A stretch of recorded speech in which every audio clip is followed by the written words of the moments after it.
하나님 말씀 신약 갈라디아서 5장 22절부터 26절까지의 말씀입니다. 성령의 열매 12번째 시간, 성령으로 살고 성령으로 행하라, 성령으로 살고 성령으로 행하라는 제목으로 하나님의 말씀 전하겠습니다. 오늘의 주제는 성령의 9번째 열매, 절제입니다. 성령께서는 우리의 죄악된 욕망을 제어할 수 있는 능력을 주십니다. 우리의 몸은 성령의 전입니다. 그래서 우리는 우리 안에 계시는 성령님께 간구해야 합니다. 우리를 다스려 주시라고 기도하면 우리 자신을 통제할 수 있는 것을 배우게 됩니다. 통제되지 않는 능력은 아무것도 아닙니다. 아무리 좋은 차라도 브레이크 안 들면 어떻게 될까요? 매우 위험한 무기가 될 뿐입니다. 강력한 열정이 통제가 안 되면 이기적이거나 파괴적인 결과를 낳게 됩니다. 능력이 안전하게 쓰이려면 반드시 제어가 돼야 됩니다. 에너지가 절제가 되면 선한 일에 쓰임받을 수 있습니다. 막상 우리는 절제해야 할 일에는 무절제하고 열정적이 되어야 할 것에는 미지근한 경우들이 있습니다. 성령께서 라오디게아 교회에게 이렇게 말씀하셨습니다. 요한계시록 3장 15절 16절입니다. 시작. 내가 내 행위를 알아보니 내가 차지도 아니하고 뜨겁지도 아니하노라. 내가 차든지 뜨겁든지 하기를 원하노라. 내가 이같이 미진하여 뜨겁지도 아니하고 차지도 아니하며 내 입에서 너를 토하여 버리리라. 주님께서 우리를 토하시는 게 목적이 아니죠? 차든지 뜨겁든지 확실하게 하라는 겁니다. 주님의 마음을 시원하게 해드리든지 주님을 마음으로 뜨겁게 사랑하든지 확실하게 하라는 것이죠. 그게 예수님께서 우리에게 주시는 말씀입니다. 그리스도인은 이기적인 욕망과 정욕을 절제하면서 하나님과 이웃을 적극적으로 사랑하는 사람입니다. 소극적으로 나 아내 절제만 하고 이렇게 살다가 천국 가고 이 정도 아닙니다. 이 땅에 사는 동안에 하나님과 이웃을 적극적으로 사랑하는 사람입니다. 그런데 그렇게 성령으로 사는 사람도 이기적인 욕망이 없는 것이 아닙니다. 하지만 그 열정을 바꾸는 것입니다. 하나님과 이웃을 사랑하는 쪽으로 방향을 전환하는 겁니다. 예수님을 믿는다는 것은 삶의 방향을 바꾸는 것입니다. 물론 절제하려면 의지와 노력이 필요하죠. 어떤 목표를 갖고 강인한 의지로 노력하는 사람이 성공합니다. 자신의 미래를 위해 철저하게 자기 절제를 하는 것입니다.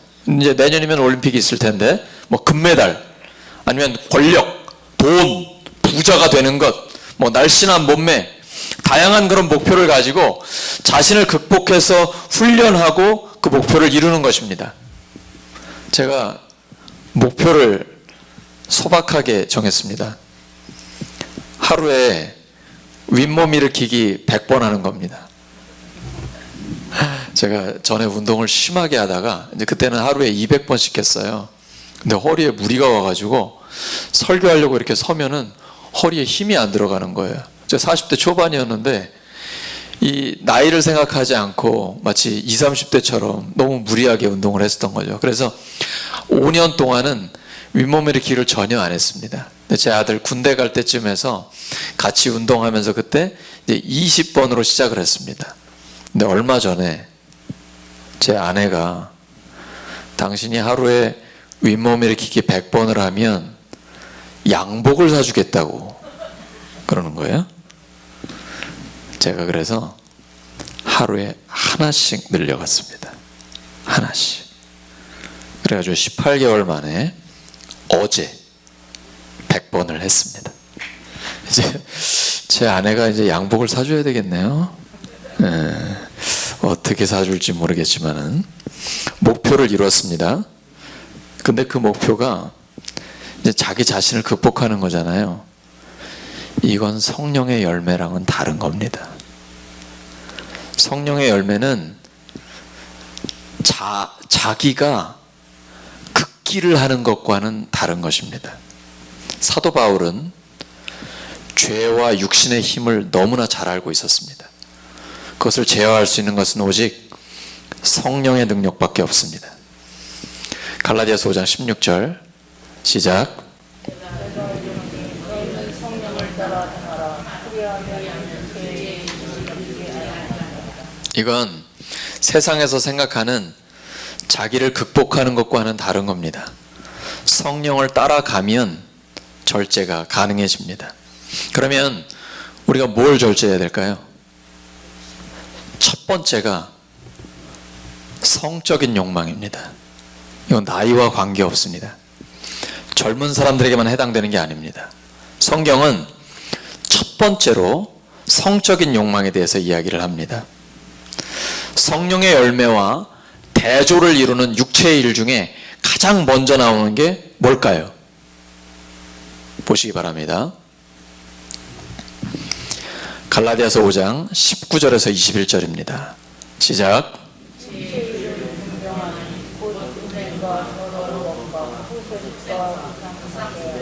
주술과 원수의 것과 이견과 시기와 분명과 당기는 것과 분열한다. 이게 지금 성령의 열매와 반대되는 육체의 일입니다. 첫 번째가 뭐죠? 음행부터 나옵니다. 이단과 투기, 술 취함, 방탕, 마지막이 방탕입니다. 역시 음행과 연결되는 문제입니다. 또 그와 같은 것들이라. 에베소 5장 3절 역시 첫 번째가 뭡니까? 음행입니다. 음행과 온갖 더러운 것과 탐욕은 너희 중에서 그 이름조차도 부르지 말라. 이는 성도에게 마땅한 바 아니라. 골로새 3장 5절 시작. 땅에 있는 지체를 지으라. 곧 분명과 부정과 사욕과 악한 생각과 탐심은 우상. 역시 첫 번째가 뭐죠? 음란부터 나옵니다. 성경에는 음행을 통제하는 것이 가장 먼저 기록되어 있습니다. 성경에서 음행을 절제한 사람 그러면 누가 떠오르나요? 요셉이죠. 요셉. 요셉은 노예로 팔려갔지만 그 큰 주인의 살림 전체를 관리하는 사람이 됐습니다. 나름대로는 성공한 겁니다. 근데 여러분, 성공하고 안정이 되면 반드시 찾아오는 유혹이 성적인 유혹입니다. 그런데 같은 노예 아가씨가 유혹을 하는 게 아니고 주인의 아내가 유혹을 합니다. 완전히 신분의 상승을 할 수 있는 기회가 될 수도 있겠죠. 그런데 요셉은 절제합니다. 왜 그랬나요? 먼저 주인의 신뢰를 저버리지 않으려고 그랬습니다. 그는 신실한 사람입니다. 하지만 무엇보다도 먼저 하나님 앞에서 죄를 짓고 싶지 않았습니다. 하루아침에 노예로 팔려왔지만 하나님은 요셉과 함께 하셨습니다. 그래서 그를 형통하게 하셨어요. 자기가 비록 지금 상황은 매우 어렵지만 나와 함께 하시는 하나님을 확신했습니다. 늘 하나님을 의식하고 있었습니다. 그러니까 절제를 하게 되는 것입니다. 이와 반대되는 예가 다윗입니다. 다윗은 어떤 여인이 목욕하는 것을 봤습니다. 상상하지 마십시오. 상상도 하지 마십시오. 봤으면 빨리 눈을 비켜야 됩니다. 근데 다윗에게 어떤 게으름인지 교만인지 모르겠습니다. 다윗은 골리앗을 죽인 뒤에 민족적 영웅이 되었고 10년 동안 사울 왕의 시기를 받아 쫓겨다녔습니다. 그때 깨어 있었습니다. 언제 죽을지 모르니까 늘 깨어 기도했고 수많은 시편을 기록했습니다. 다윗은 그리고 10년쯤 뒤에 드디어 왕이 됐습니다. 그런데 그때 느슨해진 것 같아요. 그 목욕하는 여인을 불러가지고 간음을 저지릅니다. 그리고 그걸 숨기려고 그 여인의 남편을 죽였습니다. 다윗이 나중에 회개는 합니다. 그래서 하나님께 용서를 받았습니다. 하지만 자기를 절제하지 못하는 사람은 자녀들을 도덕적으로 통제할 수 없습니다. 다윗의 아들들 훨씬 더 심각한 범죄를 저지릅니다. 암몬, 이복 여동생을 강간했습니다. 그리고 그 여동생의 친오빠가 압살롬인데 압살롬은 암몬을 죽였습니다. 그리고 나중에 압살롬은 아버지 다윗을 왕위에서 쫓아내버리고 백주, 대낮에 아버지의 후궁들을 범했습니다. 자신들을 파괴했고 결국은 압살롬도 죽지요. 자기를 절제하지 못하면 자녀들을 다스릴 수 없습니다. 하나님께서는 우리에게 결혼을 허락해 주셨습니다. 우리가 사랑하는 사람과 연애하다가 결혼하는 거 맞지요? 그런데 가정은 하나님이 만들어 주신 겁니다. 남자가 독처하는 거 보기 안 좋아서 돕는 배필을 만들어 가정을 이루어 주신 겁니다. 그래서 결혼 생활 그 안에서 마음껏 누릴 수 있는 것이죠. 그런데 그 결혼 외에 성적인 유혹은 매우 강합니다. 예나 지금이나 막강한 원수입니다. 보고, 듣고, 마음으로 생각하는 모든 것에서 아주 위험합니다. 이것 때문에 겪는 인간의 그 고통이라는 건 상상을 초월합니다. 가정이 깨집니다. 자녀들 다 무너집니다. 그리고 저도 딸을 키우지만 여자들이 살기가 어려운 세상이 되어버립니다. 이런 일에 절대로 연루되면 안 된다. 하나님께서 강력하게 말씀하십니다. 성령의 능력으로 절제할 때만 가능합니다. 순간적으로 절제하지 못하면 최악의 추문이 시작이 됩니다. 우리는 지금도 많이 보고 있습니다. 나는 괜찮겠지, 내가 뭘, 이렇게 생각하지 마십시오. 고린도전서 10장 12절 시작. 본질로 생각하는 자는 넘어질까 조심하라. 항상 조심해야 합니다. 우리의 타락한 인간의 본성은 수많은 유혹에 노출되어 있습니다. 우리가 성령의 능력으로 절제하지 않는다면 유혹에 넘어가고 맙니다. 그리고 성령의 열매와 반대되는 육체의 일 중에 시기와 질투가 있습니다. 여러분, 시기 질투 하십니까? 절제가 되십니까? 목사는 시기 질투 할까요? 예를 들어 어떤 목사가 저보다 설교를 더 잘합니다. 또는 제가 원하는 그 어떤 것을 다른 목사가 그 사람은 그 위치에 가 있습니다. 시기할까요? 질투가 일어날까요? 일어납니다. 여러분은 어떠십니까? 같은 동네에서 자랐는데, 친구였는데, 근데 나보다 훨씬 더 잘 되네? 교회에서 더 잘하네? 자식들이 굉장히 잘 됐네? 시기 질투 일어나지 않으십니까? 그걸 다스려야 됩니다. 그것이 절제입니다. 우리는 다른 사람들에 대한 우리의 태도를 통제하고 있나요? 또 시간은 어떻습니까? 다니엘 기도회에서 사랑의 헌금 시간이나 간증자들을 통해서 고통당한 사람들을 너무 많이 봤습니다. 시한부 생명도 많지요. 그들에게 1분 1초가 생명처럼 소중합니다. 가족과 함께하는 시간, 성도와 함께 예배드리는 시간, 오늘이 마지막이 될지 내일이 마지막이 될지 모르는 거죠. 그분들에게는 1초가 생명같이 소중합니다. 근데 우리는 아무 생각 없이 그냥 허비하고 있지 않나요? 게으름으로 시간을 낭비하고 있지 않습니까? 아마도 가장 절제하게 하기 힘든 거는 뭐라고 생각하세요? 저는 우리의 새치 혀라고 생각합니다. 야고보서 3장 8절부터 10절입니다. 시작.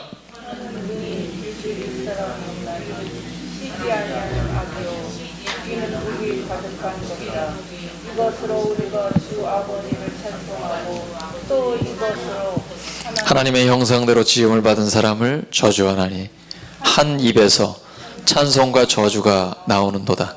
내 형제들아, 이것이 마땅하지 아니하니라. 주일에 이렇게 예배 잘 드리고 교회 나가면서 주차장에서 싸워요. 다니엘 기도회에서 2시간 반 동안 찬양하고 기도하고 말씀 듣고 간증 들으면서 큰 은혜를 받았습니다.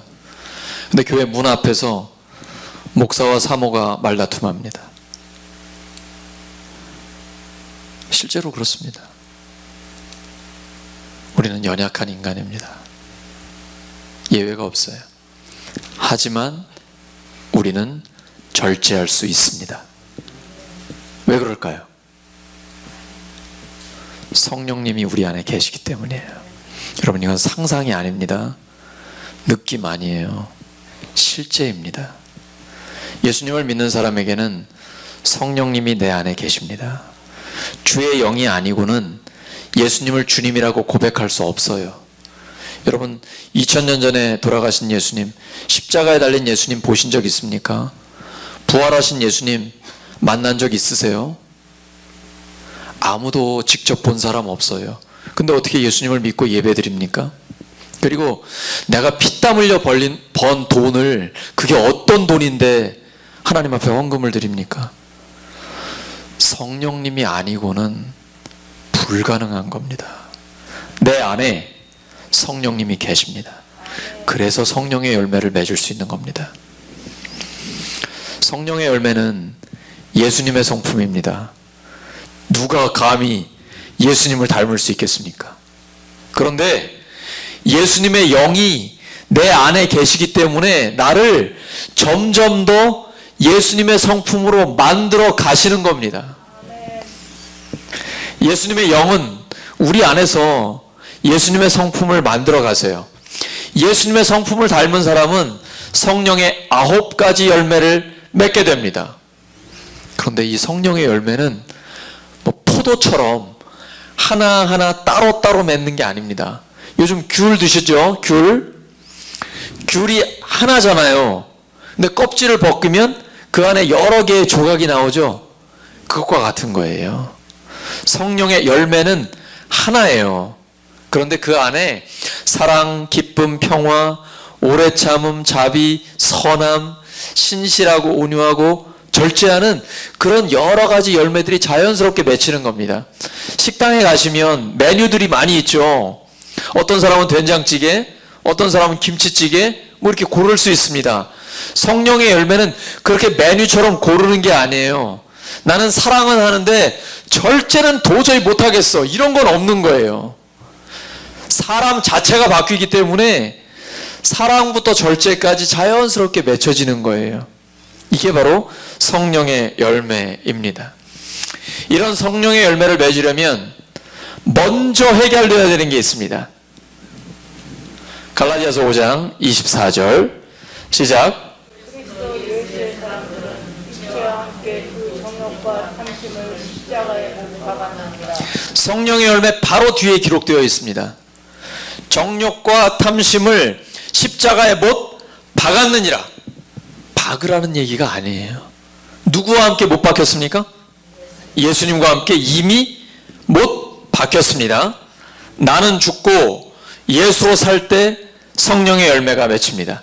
옛사람이 죽고 새 사람으로 살면 성령의 열매가 맺힙니다. 로마서 6장 6절 시작. 우리가 알거니와 우리 옛사람이 예수와 함께 십자가에 못 박힌 것은 제 몸이 죽어 다시는 우리가 죄에서 종노릇하지 아니하려 함이니. 옛사람은 이미 십자가에 못 박힌 겁니다. 에베소서 4장 22절 24절 시작. 너희는 유혹의 욕심을 따라 썩어져가는 구습을 따르는 옛사람을 벗어버리고 오직 너희의 심령이 새롭게 되어 하나님을 따라 의와 진리의 거룩함으로 지으심을 받은 새 사람을 입으라. 옛사람을 벗고 새 사람을 입으라. 그러면 성령의 열매가 맺혀집니다. 성령님은 인격적이십니다. 내가 원하지도 않는데 그런 열매 맺혀주지 않습니다. 예수님 믿으면, 교회 다니면 저절로 되겠지, 운명적으로 되겠지, 숙명이야, 그런 거 없어요. 성령님은 인격적이십니다. 그래서 예수님을 믿는 사람이 옛사람을 벗어버리고 새 사람을 입고 예수님을 닮기를 원하면 성령님이 내 안에서 역사하십니다. 기도하고 말씀에 집중하면 성령님이 나를 그렇게 만들어 주십니다. 옛사람을 벗고 새 사람을 입으라. 옆 사람 축복해 주시기 바랍니다. 옛사람을 벗고 새사람을 입으시기 바랍니다. 옛사람은 벗고 새 사람을 입기를 바랍니다. 그렇게 우리가 구원받은 하나님의 자녀이지만 여전히 유혹이 있죠. 그래서 때로는 넘어지고 실패합니다. 그럼에도 불구하고 꾸준히 우리를 성숙하게 하시고 성장시켜 주십니다. 계속해서 그렇게 성장하려면 끊을 것들은 확실히 끊어야 합니다. 우리가 가지 말아야 할 곳이 있습니다. 보지 말아야 할 것이 있습니다. 재미삼아 시도해서는 안 되는 인간관계가 있습니다. 입에서 나오도록 내버려둬서는 안 될 말이 있습니다. 참여하거나 전해주어서는 안 되는 험담이 있습니다. 꾸짖어 바로잡고 억눌러야 할 감정이 있습니다. 굴복해서는 안 되는 욕망이 있습니다. 다른 사람들에 대해 취해서는 안 될 태도가 있습니다. 저는 개인적으로 검도를 굉장히 좋아합니다. 근데 검도할 때 늘 말씀의 검이라고 훈련을 받았었습니다. 말씀의 검으로 끊을 걸 끊어야 주님이 주시는 기쁨이 넘치고 참된 자유를 누리게 됩니다. 양다리 걸치면 안 됩니다. 끊을 걸 끊어야 주님이 주시는 기쁨과 진정한 자유함이 내 영혼에 넘치는 것입니다. 확실하게 끊어버려야 됩니다. 옛사람이 죽으면 새 생명이 넘치게 됩니다. 우리는 지금 영적인 전투를 벌이고 있습니다. 어떤 분은 잠과의 전투를 벌이겠지만 우리는 영적인 전투를 벌이고 있는 겁니다. 지금 성령으로 살고 있습니다. 갈라디아서 5장 25절 시작. 만일 우리가 성령으로 살면 또한 성령으로 행할지니. 성령으로 산다는 것은 영적으로 살아있다는 것입니다. 예수님이 십자가에서 우리의 죄를 위해 죽으셨고 부활하셔서 구원의 주님이 되셨습니다. 예수님은 그리스도이십니다. 그리스도, 이거는 헬라어인데 크리스토스, 히브리어로는 메시아라고 합니다. 쉬운 말로 하면 구원의 주님입니다. 그런데 구원의 주님은 죽은 다음에 천국 데려가는 게 다가 아니고 지금부터 영원까지 총체적인 구원입니다. 우리의 영, 혼, 육 전체적으로 인간관계 그리고 몸의 건강 그리고 우리가 갖고 있는 기도의 제목들 경제적인 문제 모든 부분들에 있어서 총체적인 구원을 말씀하고 계신 겁니다. 그분이 바로 우리의 주님 예수 그리스도십니다. 그런데 성령으로 살아도 어려움이 여전히 있습니다. 어려움 없는 삶 없습니다. 그렇게 바라면 안 되십니다. 왜냐하면 우리가 지금 완전한 천국에 사는 게 아니에요. 우리 아직 천국에 간 게 아니잖아요. 이 땅에 사는 동안 천국을 맛보며 사는 겁니다. 하지만 여전히 예수님을 믿는 사람들에게도 어려움은 있습니다. 심각한 고난을 겪는 사람들이 너무나 많습니다. 이 땅에는 마귀가 우는 사자같이 두루다니며 삼킬 자를 찾고 있습니다. 베드로전서 5장 8절 시작.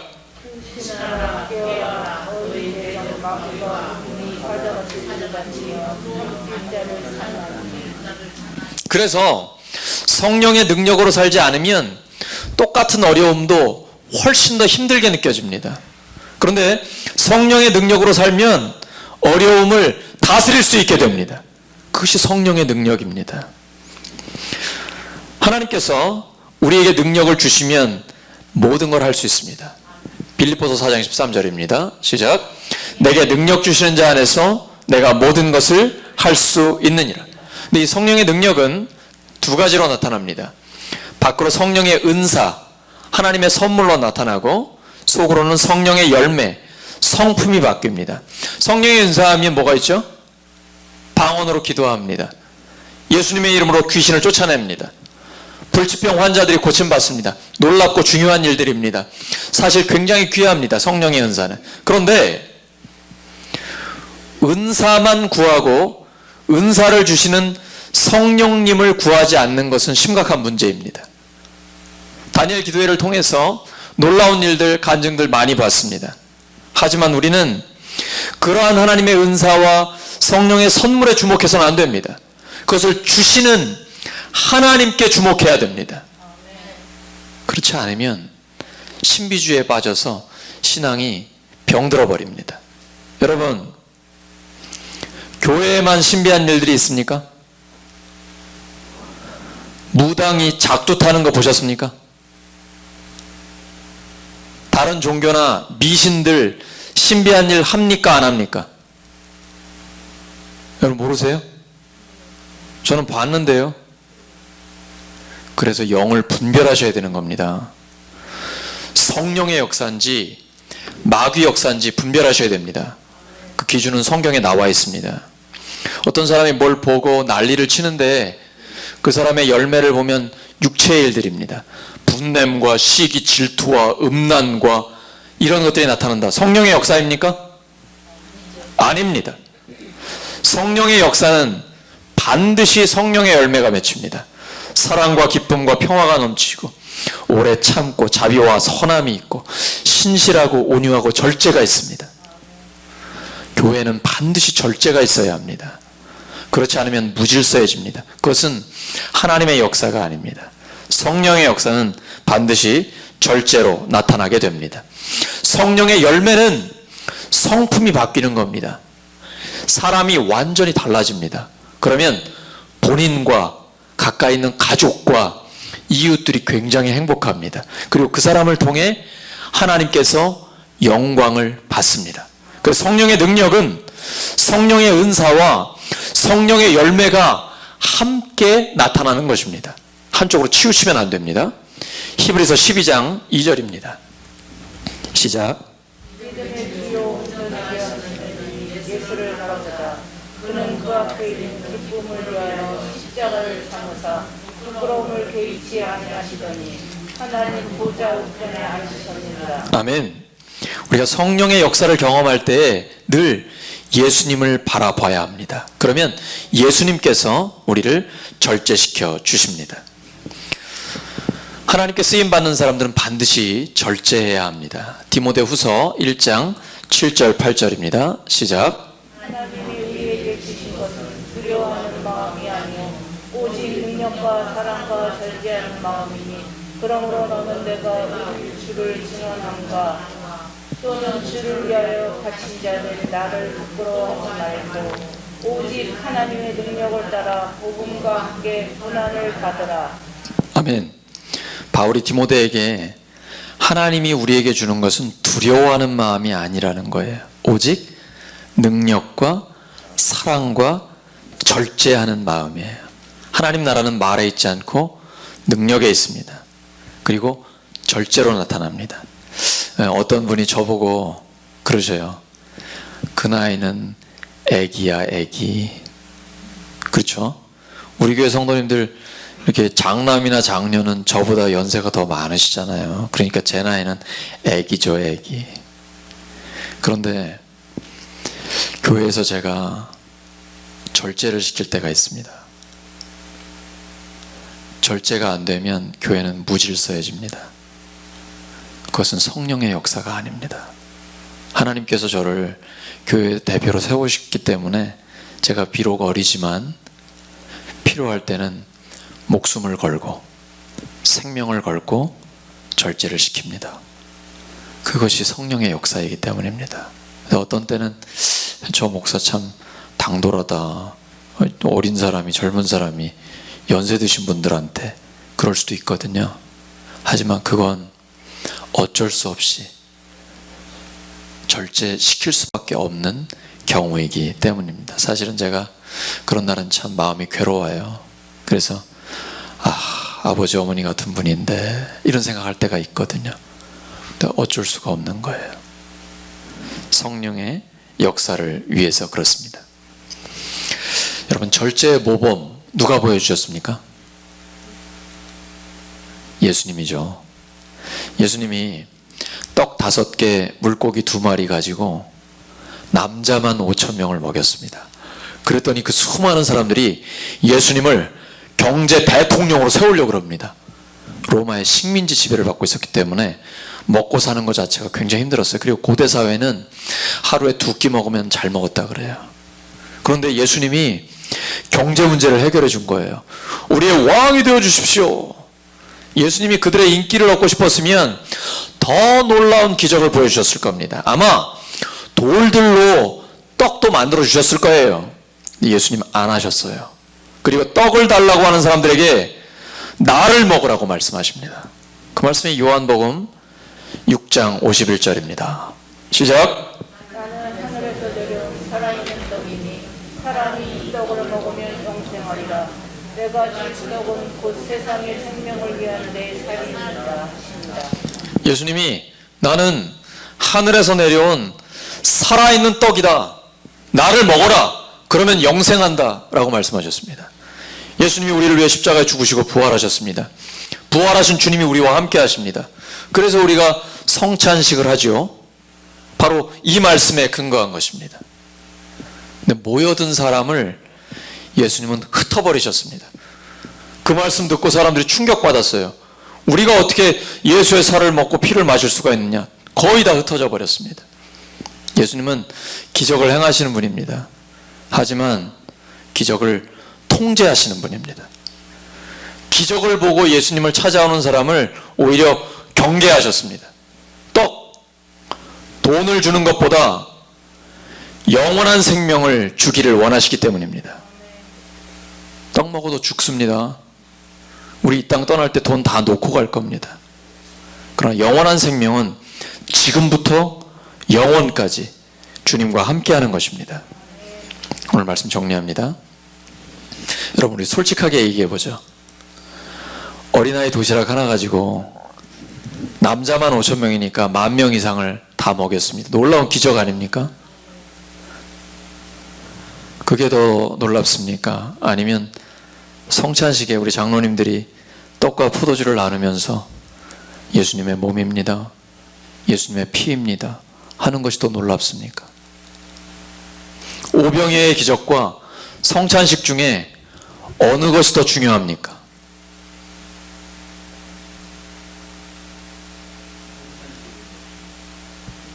성찬식이 더 중요합니까? 기적 아닙니까? 기적. 그 떡 먹고도 죽습니다. 그럼 기적에 너무 초점을 맞추시면 성경의 핵심을 놓치게 됩니다. 기적과 체험과 능력을 구하고 그 기적을 주시는 하나님을 구하지 않는 것은 매우 심각한 문제입니다. 그리고 영혼이 병들게 되는 것입니다. 예수님이 선물을 주기 싫어서 그러실까요? 아닙니다. 가장 중요하고 훨씬 더 큰 걸 주기를 원하시는 겁니다. 예수님 자신입니다. 예수님의 십자가와 부활의 복음입니다. 이보다 더 큰 기적이 있습니까? 하나님이 사람 되어 오셔서 우리 죄를 지고 대신 죽어주신 겁니다. 그리고 부활로서 완전한 승리를 이루셔서 우리와 함께 하시는 것입니다. 그 복음을 우리에게 주신 겁니다. 우리가 다니엘 기도를 통해서 많은 간증을 들었습니다. 아무리 놀라운 일들을 많이 듣고 보셨어도 초점은 항상 예수님께 맞춰야 합니다. 예수님보다 다른 것을 더 생각한다면 그것이 바로 우상입니다. 오직 예수님을 바라보아야 합니다. 가장 중요한 것은 우리와 함께 하시는 예수님입니다. 성령으로 살고 성령으로 행하셔서 절제의 열매를 맺는 우리 모두가 되기를 예수님의 이름으로 축원합니다.